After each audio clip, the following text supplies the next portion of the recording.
Stand and Deliver is this weekend, but did NXT deliver tonight? Welcome back, guys, to Fog Wrestling. It's time for your NXT review for the 2nd, I think, yes, 2nd of April 2024. So, let's get into this show. Let's get straight into it. NXT, I've just I was going to say fallen out of love. I haven't fallen out of love with NXT because I never loved it in the first place, but I do believe it has went downhill. I think over the past 6 months, maybe even more. I just haven't really been that invested in NXT.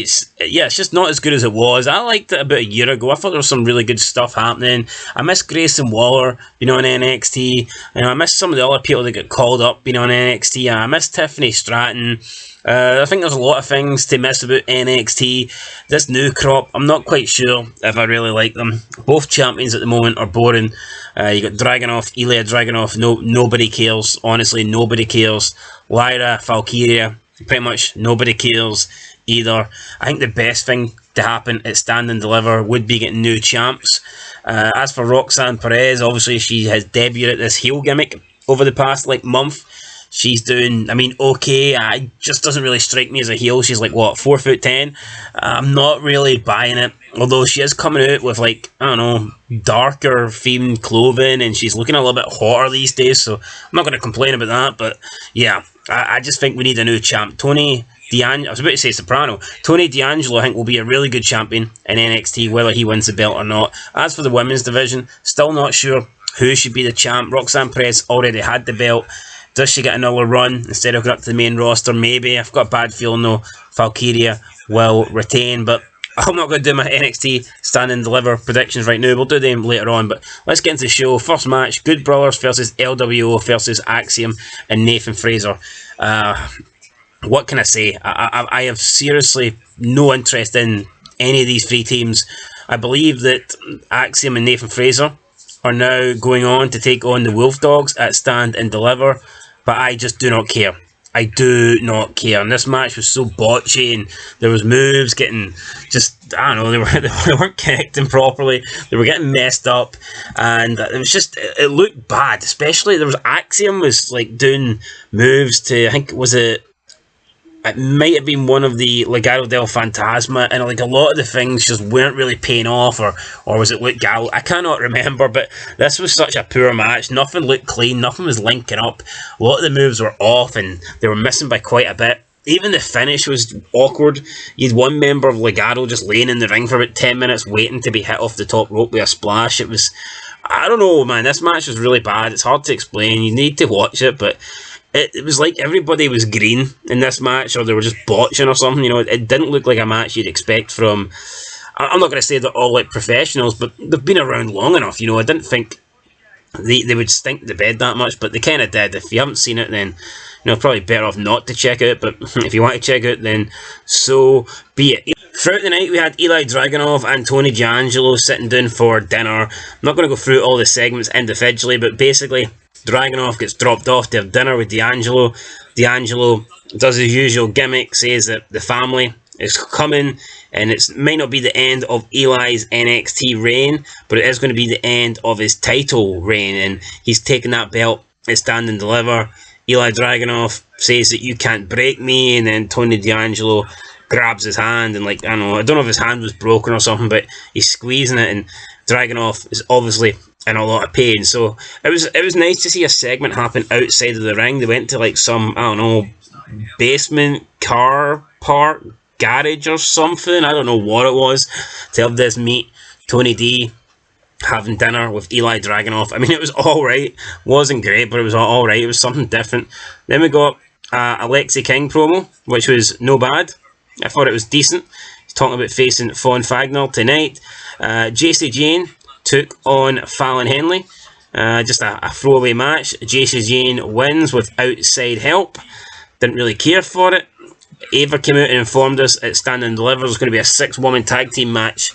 I just do not care for Ava Raine. If she wasn't The Rock's daughter, doubt she'd be in this position. We got a Josh Briggs vignette. Just Josh Briggs, really, not a lot to say. Lexi King versus Robert Fagner, Von Fagner. There was like some power bombs botch or something on the outside. I don't know if it was a botch or whether it was meant to happen, but again, didn't look very good. Lexi King did win in the end, so maybe Lexi King is going to go places. I don't know. Roxanne Perez tells Carmen Petrovic not to take advice from Natalia. I have no idea who Carmen Petrovic is, but she is smoking hot. And yeah, maybe Roxanne Perez's advice to Petrovic is not to get all that plastic inserted into you, like Natalia did. And if that is the advice, then I would 100% recommend it, because Roxanne Perez is spot on. We see Ariana Grace then talking to Ren Sinclair. Grace is looking for Gigi Dolan, but she's nowhere to be found.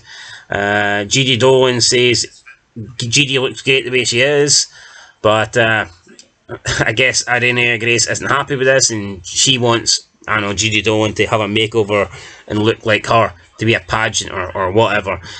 Fourth match, Lola Feist took on Carmen Petrovic. Lola Feist won with a sharpshooter. After the match, did some like nice little dance, shaking her ass. I mean, that was alright, I guess. That was pretty good. Then we got the Supernova sessions with Roxanne Perez and Lyra Valkyria. I think Roxanne Perez is getting a wee bit better on the mic, to be honest. Possibly Lyra Valkyria as well. It was an okay promo, to be honest. Lyra Valkyria says to Roxanne Perez, all you do is bitch.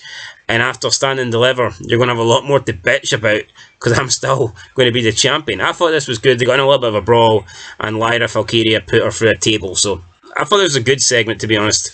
Then we got D-Jack Vignette, so I hope D-Jack wins the belt at Stand and Deliver. I really, really do. Fifth match, Obafemi versus Joe Gacy.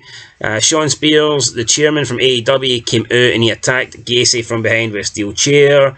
Femi then came up and basically told Sean Spears, he's mine, leave him alone, threw him in the ring, and then eventually the referee called off the match because Gacy needed medical attention. Now, the referee threw up the X. I didn't really notice anything happening. I thought this was kayfabe, that Joe Gacy just couldn't go anymore. I don't think it's a serious injury or anything like that, but who knows. I didn't really see anything, and I'm certainly not going to rewatch it, so I think Joe Gacy's alright. Hopefully he's alright anyway, but I believe he is. Lyra Valkyria tells Tatum Paxley, or Paxley, whatever it is, that now is not the time to discuss what's right or wrong, and she's going to do whatever it takes to retain a Stand and Deliver. Sixth match, Ariana Grace versus Ren Sinclair. Just a throwaway fucking shitty match here. Ariana Grace wins. Does anybody really care though? I certainly do not. Ariana Grace, she's hot, she's the daughter of Santino, but her versus Ren Sinclair, no, that's a piss break match for sure. After that, we had the continuation, the final part of the Tony D sit down, but I already talked about that. Seventh match, Blair Davenport versus Sol Ruka. Just way too much women's matches here. Sol Ruka wins, which is a little bit surprised, but yeah, she countered the Falcon Arrow from Davenport, and then Ruka rolled her up quickly, got a 1-2-3. So Sol Ruka was victorious, and Blair Davenport has been booked pretty strong, but not strong enough to get a win tonight. And then we go into the main event, Carmelo Hayes versus Trick Williams segment, and it was a good segment. Carmelo Hayes, Trick Williams going face to face, talking about the good times, how they used to be brothers, and Carmelo Hayes basically accused Trick Williams of trying to steal his girl when he went after the NXT Championship. And then Trick Williams says, you know, they're chanting, whoop that Trick, and it's Stand and Deliver, I'm going to whoop that ass. And it was a good wee segment. Trick Williams and Carmelo beat up the security guys, and it was good. I thought it was a good way to end the show. Nice brawl there. We got a pull apart as well. This is definitely the best thing happening on NXT. No doubt about it. It should main event. I know there's 2 title matches, and I think this is probably unlikely to main event, but I think it's one of those shows where you can just clearly see that the real main event, the match that everyone is truly invested in, is not a title match. So, will this be the main event? I think it should be. It probably won't be. I think the one that always comes to mind when you think of non-title matches that should have main evented, Rock Hogan, you know, that should have been the main event. They didn't do it at Mania 18. They went with Triple H and Jericho. I think that they should go with Trick Williams and Carmelo Hayes, especially as it looks like Carmelo Hayes, I believe, after this will be done. I don't think he'll be staying on NXT. I believe he is permanently going to go to the main roster. So, yeah, I would let Carmelo Hayes go out in a blaze of glory by main event and Stand and Deliver one more time. That's my opinion, guys. Let me know your opinion.